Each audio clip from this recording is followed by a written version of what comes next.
puzzle number 2. I wish I could write on my screen. So there are 10, we'll call them shakes. I'm sorry, there are 3 shakes, I just gave you the answer, that equal 30. So if I have 10 plus 10 plus 10, I'll get 30. And then I have 1 milkshake in the next problem. We already know the milkshake is worth 10. So that leaves me with another 10. That means those cheeseburgers are worth 5, because 10 from the milkshake plus 5 will give me 20. So my milkshakes are 10, my burgers are 5. And then we go to the next one. I have a burger. We know that the burger is worth 5. Well, the final answer for that one is 9. So if I do 9 minus 5, I get 4. So I have to divide those french fries by 4. So each french fry has to be 2, because 5 plus 2 plus 2 would be 9. So now I know that the milkshake is 10, the burger is 5, and the french fries are 2. So I have a burger, and we said that the burger is worth 5. 5 plus french fries, which is 2, times a shake, which is 10. So I have written down 5 plus 2 times 10. And what I have to do first, based off of PEMDAS, is multiplication. So what is 2 times 10? 20. And then I bring down the 5 plus. What's 5 plus 20? 25. So the answer to puzzle number 2 is 25. Okay, this next one is tricky. So I wrote it on my board. So altogether, these squares are going to equal 80. So this is 2 squares.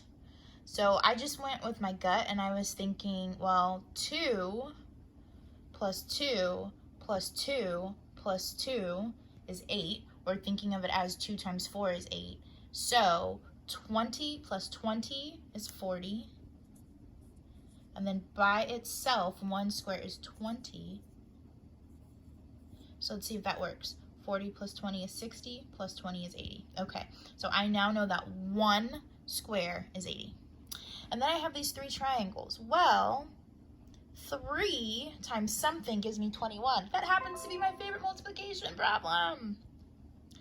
3 times 7 gives me 21, and I knew that because I had 3 triangles, and I had to figure out 3 times something to give me 21. Or you could think about it as division. 21 divided by 3 would give me 7.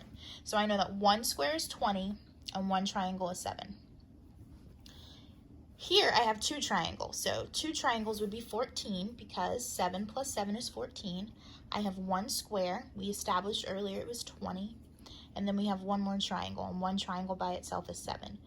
This is another place where it gets tricky. We have to go back to PEMDAS. Remember, you only have to pay attention right now for this problem. Multiplication and division, addition and subtraction. Do I have any multiplication?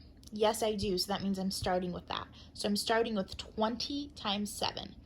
I could think about it as 2 times 7 and then add my 0 later. What is 2 times 7? 14. And then if I bring that 0 down, I have 140. So now I have addition. 140 plus 14. And like I showed you in the example video, if you need to stack these on top of each other vertically so you can be successful when you're adding, do that. So the answer to this problem is 154.